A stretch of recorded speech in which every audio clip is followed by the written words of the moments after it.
हरिओम। तो आज एक मित्र पूछ रहे हैं कि मैं एक मल्टीनेशनल कंपनी में प्रोजेक्ट हेड हूं, नया प्रोजेक्ट जल्दी पूरा करना चाहता हूं। क्या तरीके हैं, क्या उपाय हैं?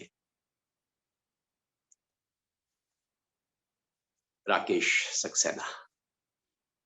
राकेश जी, केवल किसी एक प्रोजेक्ट की बात नहीं, बल्कि जीवन में कोई भी कार्य करना हो, उसके लिए कुछ सिद्धांतों की आवश्यकता होती है कि हम किस तरह से उस कार्य को लेकर चल रहे हैं।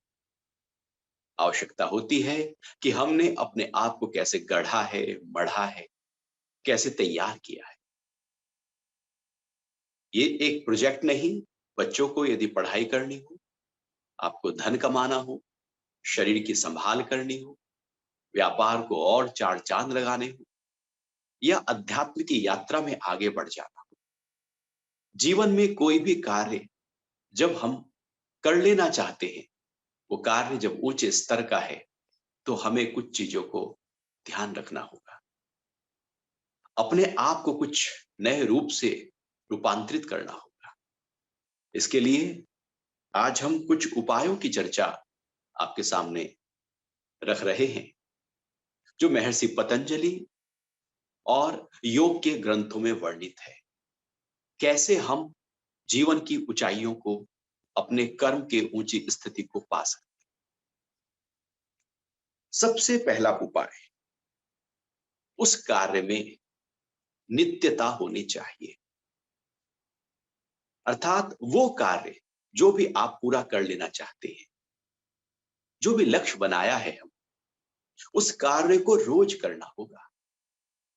रोज उसमें एक एक ईंट आपको लगानी होगी, बूंद बूंद रोज उसमें डालना होगा, तो घड़ा भर जाएगा। बूंद बूंद करके जब शिवलिंग के ऊपर लगातार ऊपर से जलाभिषेक होता है, तो आपने देखा होगा शिवलिंग के ऊपर भी एक थोड़ा सा गड्ढा, वो पानी की बूंद लगातार पड़ती हुई डाल देती। जब तक नित्यता हमारे जीवन में उस कार्य को लेकर नहीं पैदा होगी, हम उस कार्य को पूरा नहीं कर सकते। ऐसा नहीं कि आज याद आया, अरे वो काम करना है, और आज थोड़ा सा हमने ध्यान दिया और उसके बाद में कल भूल गए, 2 दिन भूल गए, फिर तीसरे दिन हमने उसी काम में अपने आप को झोंका। तो यदि हम इस तरह से बीच बीच में गैप करते रहेंगे, तो वो कार्य कभी पूरा नहीं होगा। ये ऐसे ही है कि जैसे आप खाना खाते हैं तो रोज खा रहे हैं, सोते हैं तो रोज सो रहे हैं, नागा नहीं है। व्यायाम करते हैं तो रोज व्यायाम कर रहे हैं। जैसे दिनचर्या के सारे काम हम नित्य करते हैं, ऐसे ही जो भी लक्ष्य जीवन का हमने बनाया है, उसमें हमारी नित्यता होनी चाहिए। रोज उस कार्य को पूरा करने में हमारे अंदर भाव उठना चाहिए। वो एक एमबीए करके पहुंचा, इंटरव्यू चल रहा था, तो एचआर ने पूछ लिया कि आप कहां तक पहुंचना चाहते हैं अपने जीवन में। तो बोलता है कि मैं ये चाहता हूं कि इस कंपनी में मैं आऊं, समझूं, जानूं, आगे बढ़ूं और प्रोग्रेस करूं, और इसी कंपनी का सीईओ बन जाऊं। ये मेरी एक अभिलाषा है। एचआर ने कहा, ये तो बहुत अच्छी बात है। ऐसे ही व्यक्ति तो हमें चाहिए जो कंपनी को आगे बढ़ाएं और फिर वो भी आगे बढ़े। अब उनसे पूछा दोबारा कि आप अभी जैसे 11 बज रहे हैं, इंटरव्यू चल रहा है, आप सुबह कितने बजे उठे थे? तो बोलता है कि मैं सुबह 6 बजे उठा था। कि 6 बजे से लेकर अभी 11 बजे तक सीईओ बनने के लिए आपने आज क्या किया? अब वो जो, चूंकि वो सीखा हुआ था, सुना हुआ था, पढ़ा हुआ था, सोचा हुआ था केवल कि मुझे सीईओ बनना है, लेकिन सीईओ बनने के लिए आज यदि कुछ नहीं किया तो बनना बड़ा मुश्किल। रोज उसमें कुछ ना कुछ हमें आहुति डालनी होगी। तो नित्यता उस कर्म में, जो भी प्रोजेक्ट आपका है, जीवन का जो लक्ष्य है, विद्यार्थी की जो पढ़ाई है, अध्यात्म की जो साधना है, स्वास्थ्य को बढ़ाने के लिए जो प्रैक्टिसेस हैं, एक्सरसाइजेज हैं उसको रोज करना होगा। दूसरा सिद्धांत है निरंतर होना चाहिए। नित्य के साथ निरंतरता हो। मतलब नित्य तो है, मान लो रोज हम कर रहे हैं, अब एक्सरसाइज के लिए हमने रोज समय दिया है तो हम रोज कर रहे हैं, लेकिन वो हम 1 मिनट 2 मिनट बस हाथ पैर हिलाए और हमने एक्सरसाइज हो गई, वो नहीं, पूरा अभ्यास चाहिए उसके लिए। रोज है लेकिन रोज भी पूरा पूरा है। आप मंदिर में पूजा पाठ अरदास भजन कीर्तन ध्यान करते हैं, ऐसा नहीं कि आप जाएं और घंटी बजाएं लौट आएं। पूरी प्रैक्टिस आपको वहां पर करनी होगी। उस प्रोजेक्ट में जिसमें आपको आपको जिम्मेदारी मिली है, रोज उसको पूरा पूरा ध्यान देना होगा, रोज देना होगा और पूरा देना होगा। रोज हो पूरा ना हो तो बेकार है। निरंतरता का मतलब ऐसे ही समझो कि हम खाना खाने बैठे तो आप पूरा खाना खा लेते हैं ना।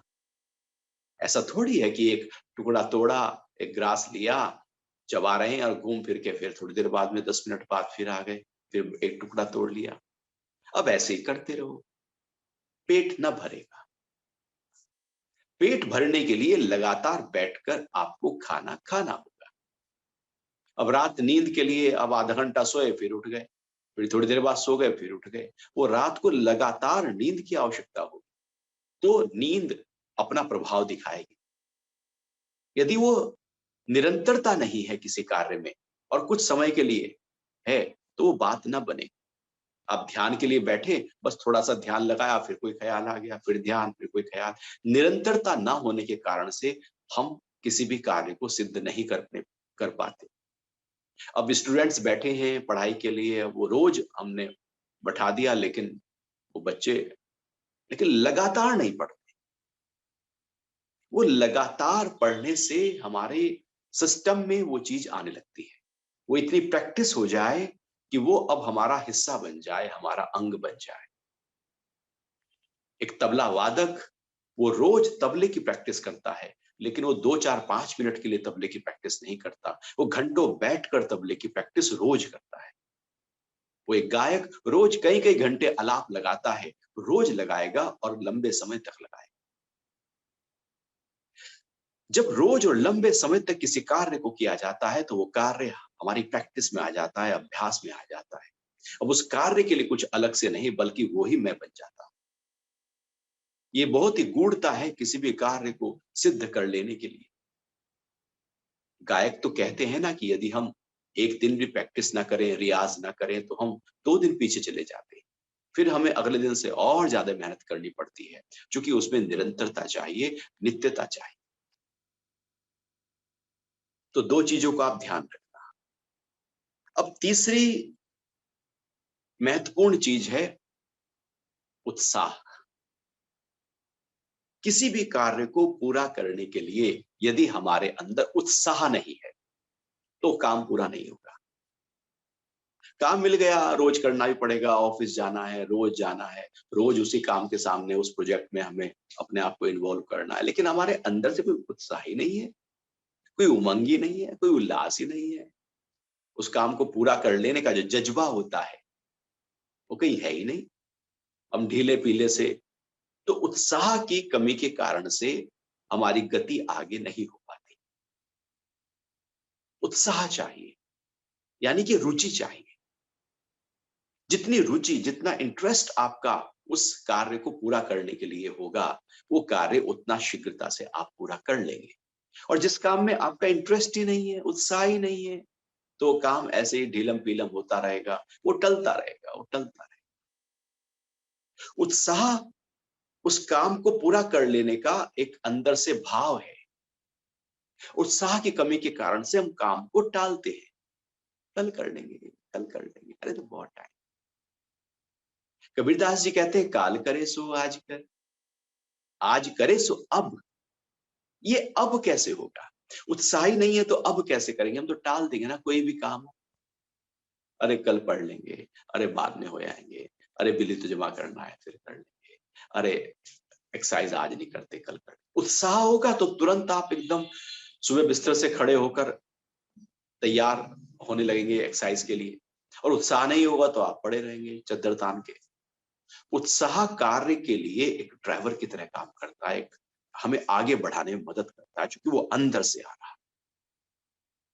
उत्साह का मतलब है कि हमारे अंदर वो ऊर्जाएं जो उस कार्य को पूरा कर लेना चाहती हैं, वो लगातार ऊर्ध्व गति कर रही हैं। उत्साह हमें उल्लास देता है, प्रसन्नता देता है, खुशी देता है। नहीं तो हम निराश हैं, उदास हैं, दुखी हैं, डिप्रेस है। मतलब निराश व्यक्ति कुछ काम कर सकता है क्या? वो उदास ही है पहले से ही, उससे क्या काम हो? मियाँ जी रोते क्यों हो? नहीं जी, सूरत ही ऐसी है, क्या करें। निराश व्यक्ति ऐसे ही होते हैं। कुछ लोग उत्साह से भरे होते हैं, कुछ लोग निराशा से भरे होते हैं।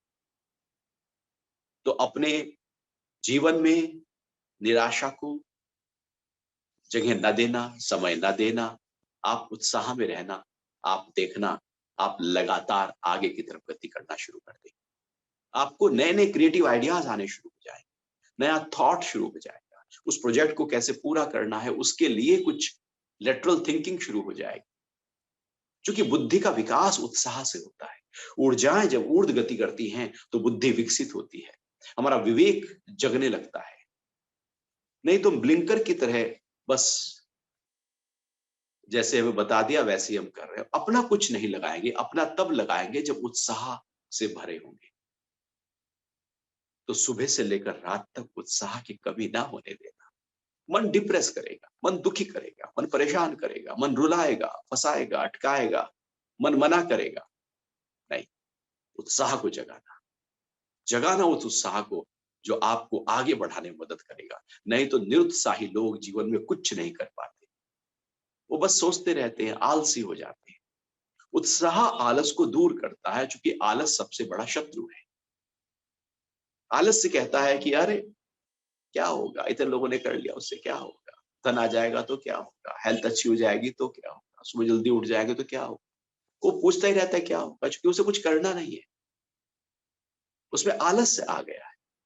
आलस्य का नाश उत्साह से होता है। फिर उत्साह यदि हमारे अंदर आ गया उस काम को लेकर, और हम उत्साह के साथ काम करना शुरू कर दिए, रोज करना शुरू कर दिया, लंबे समय तक करना शुरू कर दिया, और उत्साह के साथ कर रहे हैं। अब जब आप काम करने लगेंगे तो फिर क्या होगा? जब आप कोई भी यात्रा पर आगे चलते हैं, कार उठाकर आप घर से निकलते हैं, तो क्या होता है कि आप देखते हैं रास्ते में रुकावटें आ जाती हैं। कभी रेड लाइट है, कभी ट्रैफिक है, कभी गड्ढे हैं, कभी कुछ है, कभी गाड़ी खराब है, कुछ ना कुछ आपके रुकावटें खड़ी, विपरीत परिस्थितियां खड़ी हो जाएंगी, विषम परिस्थितियां खड़ी हो जाएंगी। और फिर क्या होता है? उत्साह तो था, परिस्थितियां जैसे ही उल्टी खड़ी हुई, विपरीत खड़ी हुई, और हम हिल जाते हैं, हम डर जाते हैं। काम शुरू तो किया था, लेकिन वो जब अड़चने आनी शुरू हुई तो हम कहते हैं अरे यार, कहाँ फंस गए। फिर कह रहे हैं कि अब साहस चाहिए। साहस का मतलब होता है जब परिस्थितियां विपरीत खड़ी हो जाएं, उससे डटकर मुकाबला करने की अंतर प्रवृत्ति, अडिग रहना, डटे रहना। जैसे पेड़ खड़े रहते हैं, तूफान जब चलते हैं अपनी जड़ों को और पकड़ लेते हैं, वो साहस दिखाते हैं। जो साहस दिखाते हैं वो खड़े रहते हैं, जो नहीं दिखा पाते वो गिर जाते हैं। जीवन में भी कुछ ऐसे ही होता है। जब भी कोई कार्य आप कर रहे हो, ऑफिस में इतने सारे आपको प्रोजेक्ट्स मिलते हैं समय समय पर, जो असाइनमेंट्स मिलते हैं, उनको पूरा करने के लिए उसमें रुकावटें आई हैं, तभी तो आपके तक वो काम आया है। यदि काम बहुत ही आसान होता तो आप तक कैसे आता? आप पे आया ही इसलिए है कि आप उसको पूरा कर पाए, और पूरा इसलिए नहीं हो पा रहा क्योंकि हमारे अंदर अब कुछ उस काम को लेकर भय आ गया, कोई डर आ गया, कोई रुकावटें आ गई। साहस लाना, अब देखना, साहस के सामने डर टिकता नहीं है, वो अड़चने ठहरती नहीं है। वो तब ठहरती है जब हम हिम्मत हार जाते हैं। हमें हिम्मत नहीं हारनी। जीवन में कितना भी दुख क्यों ना आ गया हो, कोई डर खड़ा हो गया हो, कोई गम आ गए हो, हिम्मत नहीं हारना। वो किसी शायर ने लिखा है ना कि मेरे गम मेरे साथ बहुत दूर तक गए, मेरे गम मेरे साथ बहुत दूर तक चले, मैं भी चलता गया वो भी चलते गए, मैं भी चलता गया वो भी चलते गए, मैं न थका क्योंकि साहस था, वो थक गए और दूर हो गए। हर परिस्थितियां दूर हो जाएंगी यदि आप नहीं थक रहे हो, आप डटे हुए हो। और यदि आप ही कमजोर पड़ गए तो फिर बड़ा मुश्किल होगा।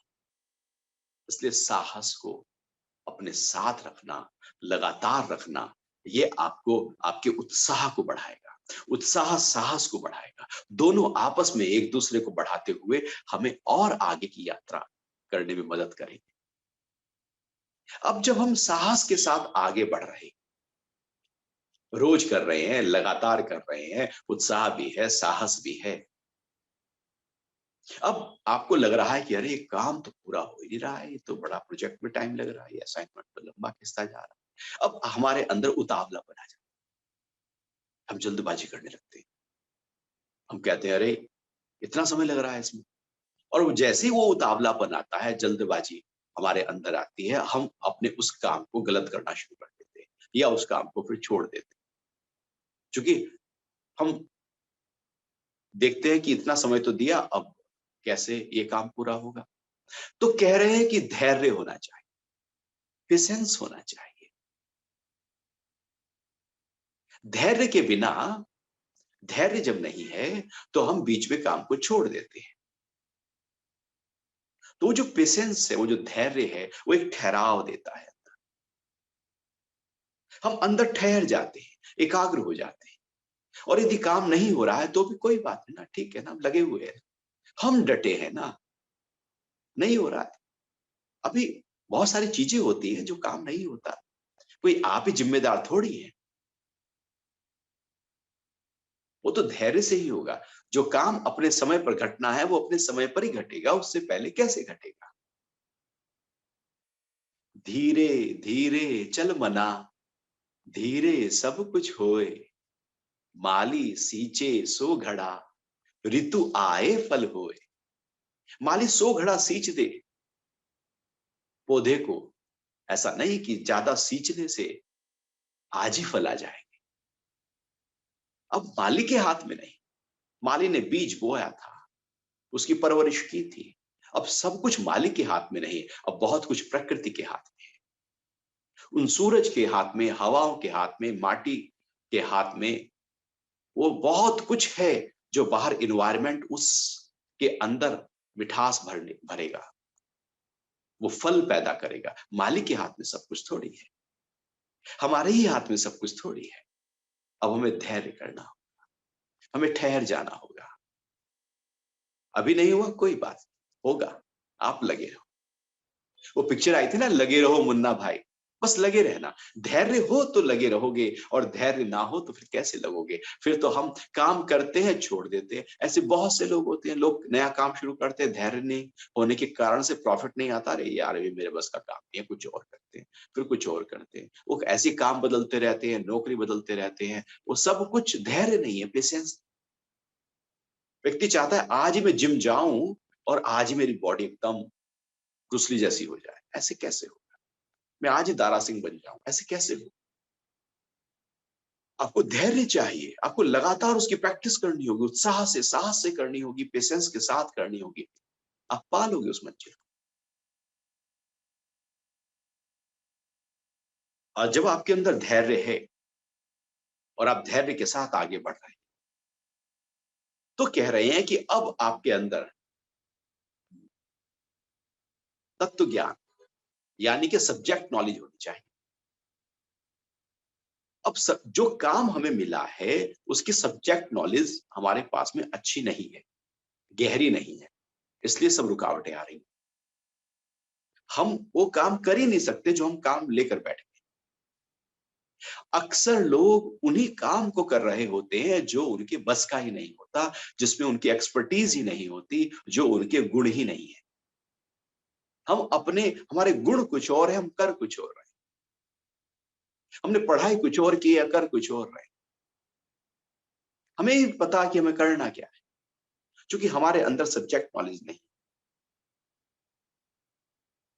तो उस असाइनमेंट को, उस प्रोजेक्ट को, उस लक्ष्य को हासिल करने के लिए यदि आपके पास नॉलेज नहीं है, तो अब कुछ ऐसे व्यक्ति की तलाश करनी चाहिए जो आपको नॉलेज दे सके। आप उस नॉलेज को जैसे ही अपने भीतर लेंगे, फिर आगे बढ़ना शुरू कर देंगे। इसलिए हम कंसल्टेंट ढूंढते हैं, कोई एक्सपर्ट ढूंढते हैं, कोई बीमारी आ गई तो डॉक्टर देखते हैं, लीगल केस है तो वकील देखते हैं। हम कुछ ऐसे एक्सपर्ट को देखते हैं जो उसका आप पुरुष हो, जो उसको जानता हो, समझता हो गहराई से, और वो हमें समझाए, बताए, जनाए, और फिर हम उस काम को आगे लेकर चले। अब आपके अंदर उत्साह भी है, रोज भी लगे हो, अब पता है नहीं वो काम कैसे, उसका पता ही नहीं है, बारीकियां ही नहीं पता हमें, तो फिर कलम घिसना ही हो गया, उसमें कुछ निकलेगा नहीं। तो इसलिए ज्ञान होना चाहिए, और ज्ञान ना हो तो ज्ञान की प्राप्ति के लिए कोशिश करनी चाहिए। इसलिए गुरु वहां पर, मास्टर वहां पर, टीचर वहां पर आपका कोई हो, कोई गाइड हो, कोई हो जो दिशा दिखा रहा, कोई हो जो उंगली पकड़कर उस समय आपका ले जाए। तो इसलिए वो तत्व ज्ञान, वो नॉलेज, जो भी जिस काम में भी आप पढ़े हो, वो आप प्राप्त करें। चलो ठीक है, अब नॉलेज भी आ गई, कैसे करके हमने अपनी नॉलेज को, और पहले से नॉलेज थी, ठीक है। अब आगे कह रहे हैं कि अब आपके अंदर निश्चय होना चाहिए, डिटर्मिनेशन होना चाहिए, निश्चय कि मैं ये काम करके ही दम लूंगा, जो हो जाए। ये निश्चय कर लिया है, ये ठान लिया है, ये बीड़ा उठा लिया है, बस अब मैं करके ही दम लूंगा। अब वो जैसे ही निश्चय पक्का होगा, निश्चय ऐसे ही है जैसे उंगलियों को हमने बांध लिया हो, मुट्ठी को बांध दिया, अब मुक्का बन गया है। अब मुक्के की ताकत ज्यादा है और खुली हुई उंगलियों की ताकत कम है। निश्चय एक संकल्प है जो हमारे पूरे शरीर की शक्ति को समेट देता है, इकट्ठा कर देता है। फिर सारी शक्तियों को समग्र करके अब हम उस काम में आगे बढ़ते हैं। और यदि निश्चय ना हो, संशय हो, पता नहीं काम होगा नहीं होगा, करूं नहीं करूं, इसका सपोर्ट लूं नहीं लूं, प्रॉफिट भी होगा नहीं होगा, अब आप संशय करने लगो। कितने भी आगे बढ़ जाओ और संशय में यदि आ गए, तो संशयात्मिका बुद्धि कभी भी आगे बढ़ने नहीं देगी, वो वहीं खड़ी कर देगी आप। अब प्रोग्रेस नहीं, प्रोग्रेस होगी अब, क्योंकि लास्ट माइल प्रॉब्लम आती है ना, वो आखिर में जाकर संशय कर। निश्चय आपके अंदर हो कि नहीं, ये काम मुझे करना ही है। अब निश्चय के बाद जो अंतिम पॉइंट है, वो कह रहे हैं कि जो भी काम करना हो, वहां पर ऐसे लोग आपके साथ ना हो, जन संग परित्यागात, कि जो आपके अंदर कंफ्यूजन्स पैदा कर दे, जो आपको कहे नहीं ये कहाँ गलत काम कर रहा है, ऐसे थोड़ी होता। किसी की बातों में नहीं आना। लोग कुछ कहकर हमें हमारी जो यात्रा है वहां से भटका देते हैं, क्योंकि हम उनके, जो उन्होंने कहा वो हमने सोच लिया पक्का कर। अब कुछ कहा उसने अपनी बुद्धि की स्थिति से, अपने एक्सपीरियंस से, पता नहीं उसका एक्सपीरियंस उस सब्जेक्ट में था भी या नहीं था, कुछ उसने बोल दिया और हम उसी को पकड़कर बैठ गए। तो ऐसे लोग आपके पास नहीं होने चाहिए। जैसे कोई बच्चा है, वो पढ़ाई कर रहा है, और एक ऐसा उसका दोस्त है जो पढ़ता ही नहीं है, वो निठल्ला है, तो जो निठल्ला है वो कहेगा क्या रखा है पढ़ाई में, छोड़। इसलिए वहां पर संग क्या है वो देखना होता है। जीवन में संग बड़ा महत्वपूर्ण है कि किनके साथ हम उठते बैठते हैं, कौन सी चर्चाएं करते हैं, कौन से बात करते हैं, दोस्तों से कौन सी बात करते हैं, संबंधियों में कौन सी बात करते हैं, क्योंकि वो लोग हमारे अंदर कंफ्यूजन पैदा ना कर दे, हमारी यात्रा में रुकावट पैदा। तो हमें बहुत ही संभाल कर अपने मित्रों को बनाना होता है, जो मुझे मेरी यात्रा में सहयोगी हों। ऐसे लोग हमारे साथ होने चाहिए, और उन लोगों को त्याग कर देना चाहिए जो मुझे नीचे की तरफ लेकर जा रहे हो, मेरे जीवन की यात्रा में रुकावट डाल रहे हो, लक्ष्य को प्राप्त ना होने दे रहे। तो जब ऐसे लोगों का साथ नहीं होगा, जिसको सत्संग, एक है कुसंग, वो कुछ नहीं करने देता। इसलिए बच्चों का जो संग है, वो कौन से दोस्त हैं उनके, उससे काफी हद तक पता लग जाता है कि इसकी आगे की यात्रा, इसका माइंडसेट कैसा है। तो इस तरह से अपनी संभाल हमें करनी। अब ये जो 8 पॉइंट्स हैं, ये जब एक साथ प्रकट हो जाएंगे, तो आपका जो प्रोजेक्ट है, वो आप बहुत ही शीघ्रता से पूरा कर लेंगे। एक भी कम हो गया तो कर। वो पुराणों में कहानी आती है ना, कि एक चिड़िया का घोंसला समुद्र के पास था। तो हाई टाइड में जब पूर्णिमा होती है, चांद पूरी तरह से पूर्ण रूप से खिला होता है, तो समुद्र उफान लेता है और समुद्र का पानी चांद की तरफ दौड़ जाना चाहता है। वो उफान लेता है। तो हाई टाइड था, पूर्णिमा का दिन था। वो जब अपनी छलांग लगा रहा था, समुद्र का पानी लहरे, तो जो चिड़िया के बच्चे का घोंसला था, वो भी उसके साथ बह गया। पानी के साथ घोंसला बह गया। अब उस घोंसले में चिड़िया के छोटे बच्चे थे, कुछ अंडे। अब चिड़िया जब लौट के आई तो देखती है कि वहां पर तो घोंसला नहीं है, पानी पानी सा हो रहा है। तो वो समझ गई कि समुद्र ने मेरे अंडे ले लिए। अब वो कहती है समुद्र के पास जाकर कि मुझे मेरे अंडे वापस करो। अब बोल रही है, ची ची करके बोल रही है वो, लेकिन समुद्र तो अपनी मस्ती में बह रहा है। अब उसने निश्चय किया कि तू मेरी बात नहीं मान रहा है, मेरे अंडे वापस नहीं कर रहा है, तो मैं तुझे सुखा दूंगी। अब चिड़िया का एक निश्चय कि मैं तुझे सुखा दूं। अब वो क्या करती है कि जाती है, चोंच में पानी उठाती है और दूर फेंक कर आती है। जाती है, चोंच में पानी उठाती है, दूध फेंक कर आती है, और ये काम वो करना शुरू कर दिया। सुबह से लेकर रात हो गई, फिर अगले दिन फिर वही काम। अब और चिड़ियों को ही हवा लग गई, पता लग गया कि भाई क्या हो रहा है। तो उसने बताया कि ऐसे ऐसे मेरे अंडे ले लिए, मुझे तो इसको सुखाना है, या तो अंडे वापस चाहिए। उन्होंने कहा हाँ हाँ जरूर। वो भी उसके साथ लग गए। अब चिड़ियाओं का दल पूरी तरह से वही चोंच में पानी भरे, उड़े और दूर डाल के आए। और पक्षियों को पता लगा, आसपास के वो भी इकट्ठा हो गए, तोता कौवा जितने भी हैं सब धीरे धीरे इकट्ठा होने लगे। बात फैलने लगी, सब वही काम करें, पानी समुद्र का उठाएं और फेंक। बात दूर दूर तक फैलने लगी। दूर दूर के सभी पक्षी जो हैं, वो उस समुद्र के ऊपर सारे में छा गए और चोंच में पानी भरे और दूर फेंक कर आए। अब सारे के सारे पक्षी इकट्ठा होकर समुद्र पर आ गए हों। एक एक अनूठा दृश्य हो रहा था। उस चिड़िया का निश्चय था, और वहां पर देखो कि किस तरह से उस निश्चय ने काम किया। जब ये बात पता लगी पक्षीराज गरुड़ को कि मेरी पूरी प्रजाति समुद्र से पानी लेकर दूर फेंक रही है, समुद्र को सुखाना चाहती है, चिड़िया अपने अंडे वापस लाना चाहती है, और पूरी की पूरी प्रजाति जो मेरी है वो सब एक काम कर रही है, तो मैं कैसे पीछे रह सकता हूं। भगवान नारायण के वाहन है, तो वो बहुत तेजी से अपने ऊपर से उड़ के आते हैं और समुद्र से कहते हैं